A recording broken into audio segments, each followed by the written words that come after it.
Bismillahirrahmanirrahim. Alhamdulillahirabbil alamin. Wassalatu wassalamu ala sayyidina Muhammadin wa ala alihi wa sahbihi ajma'in.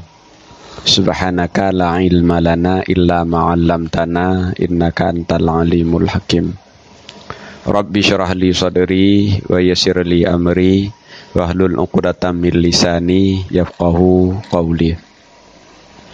Salah satu syarat untuk sah salat adalah suci badan, suci pakaian, dan suci tempat solat daripada najis-najis yang tidak dimaafkan untuk terbawa dalam solat.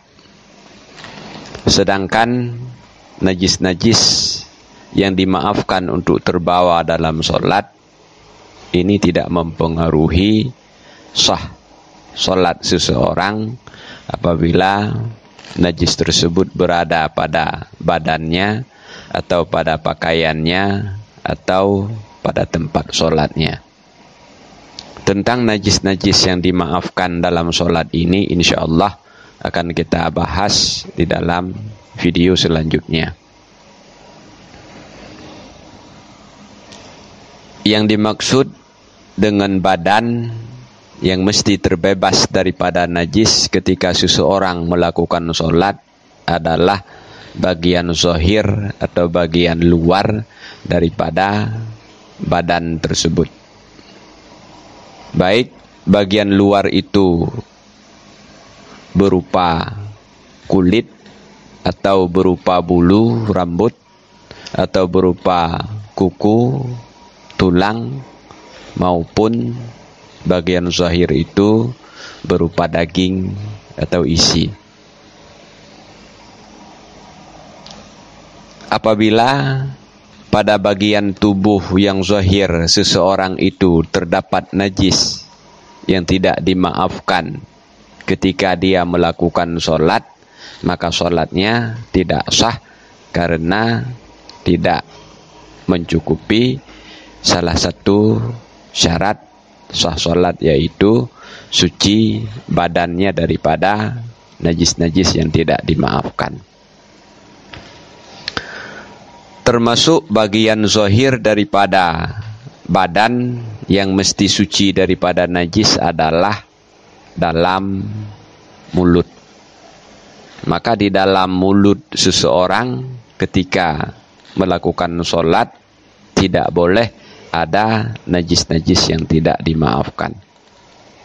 Dan juga termasuk bagian zahir daripada badan yang mesti terbebas daripada najis ketika melakukan solat adalah bagian dalam daripada hidung yang nampak terlihat dari luar. Maka tidak boleh ada najis di dalam hidung yang nampak terlihat dari luar ketika seseorang melakukan solat. Juga termasuk bagian zahir daripada tubuh yang mesti terbebas daripada najis adalah bagian dalam dari telinga yang nampak terlihat keluar. Yang nampak terlihat dari luar. Tidak boleh ada najis di dalam lubang telinga yang nampak terlihat dari luar. Juga termasuk bagian daripada zahir yang mesti terbebas daripada najis pada badan seseorang adalah di dalam zubur yang nampak ketika seseorang itu duduk menjongkok. Juga termasuk bagian zahir daripada badan yang mesti suci daripada najis adalah bagian dalam daripada mata. Maka di dalam mata tidak boleh ada najis ketika seseorang sedang melakukan solat. Karena demikian para ulama mengatakan wajib membasuh mata yang terkena najis. Dan tidak wajib memasukkan air ke dalam mata ketika seseorang berwudu. Kenapa? Karena masalah najis ini adalah masalah yang berat, sehingga dia wajib dicuci apabila terkena pada mata. Sedangkan bagian batin atau bagian dalam daripada tubuh ini tidak disyaratkan terbebas daripada najis. Maka najis yang ada di dalam perut, najis yang ada di dalam kerongkongan, najis yang ada di dalam zubur bagian dalam, najis yang ada pada lubang hidung bagian dalam, lubang telinga bagian dalam, najis yang ada di dalam tubuh berupa darah, nanah dan lain sebagainya, ini tidak mempengaruhi untuk sahnya sholat seseorang. Jadi yang dimaksud badan yang mesti terbebas daripada najis ketika melaksanakan sholat adalah bagian zahir atau bagian luar daripada badan, bukan bagian batin atau bagian dalam daripada badan tersebut. Yang kedua, suci pakaian daripada najis yang tidak dimaafkan. Yang dimaksud pakaian seseorang yang mesti suci daripada najis ketika dia melakukan sholat adalah apa saja yang menjadi tanggungannya ketika dia melakukan sholat. Di sesuatu yang tertanggung, yang berada di atas tubuhnya ketika dia melakukan sholat. Inilah yang dimaksud dengan pakaian. Maka semua yang terhubung dengan seseorang, yang terhubung itu posisinya berada di atas bagian tubuh seseorang, ini mesti suci daripada najis.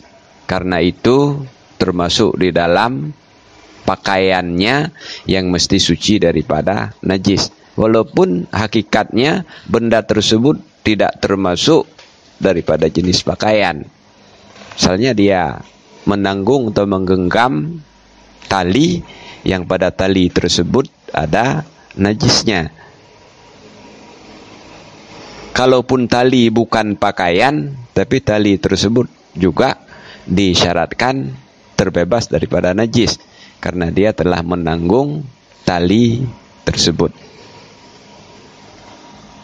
Jadi seluruh yang terhubung dengan seseorang ketika dia melakukan sholat, apabila hubungannya dengan cara benda tersebut berada di atas bagian daripada tubuhnya, maka ini mesti terbebas daripada najis.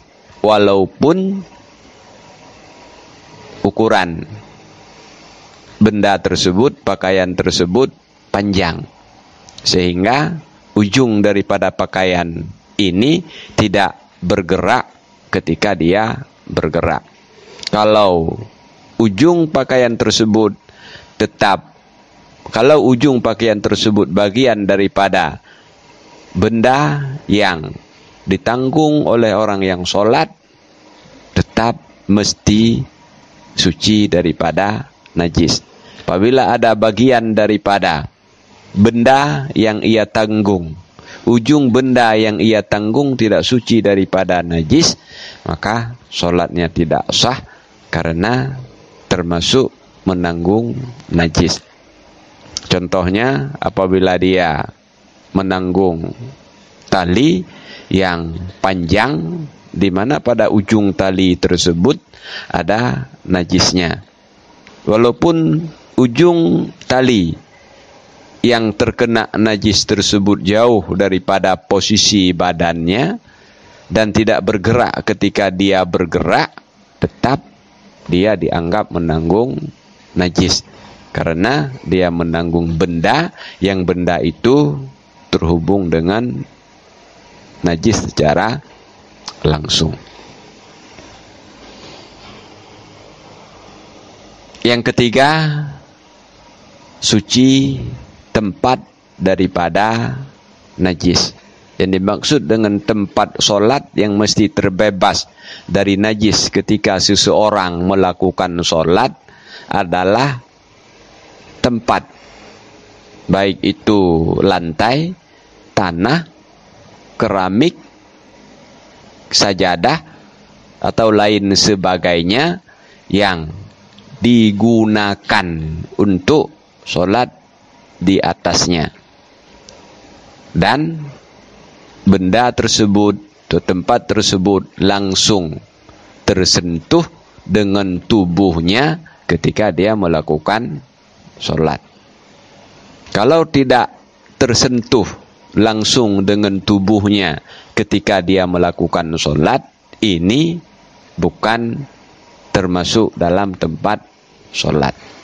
Maka yang dimaksud dengan tempat solat seseorang itu bukan sajadah yang digunakan, bukan kain yang dihamparkan, bukan tikar yang dihamparkan, akan tetapi khusus pada tempat-tempat yang terkena badannya ketika dia melakukan solat. Tempat dia berdiri, tempat dia meletakkan kakinya ketika bersujud, tempat dia meletakkan tangannya ketika dia bersujud, dan tempat dia meletakkan dahinya ketika dia bersujud. Inilah yang disyaratkan untuk suci. Sedangkan tempat-tempat yang tidak langsung tersentuh dengan tubuhnya ketika dia melakukan solat, ini tidak disyaratkan untuk suci. Maka sah solat seseorang yang solat di atas sajadah, yang di tengah-tengah sajadah tersebut ada najisnya, akan tetapi ketika dia solat, najis tersebut tidak tersentuh dengan badan dan pakaiannya. Misalnya dia solat di atas sajadah yang ada najis pas di bawah, tepat di bawah dadanya ketika dia bersujud. Apabila badan dan pakaiannya tidak menyentuh najis ini, solatnya tetap sah, kalaupun hukumnya makruh.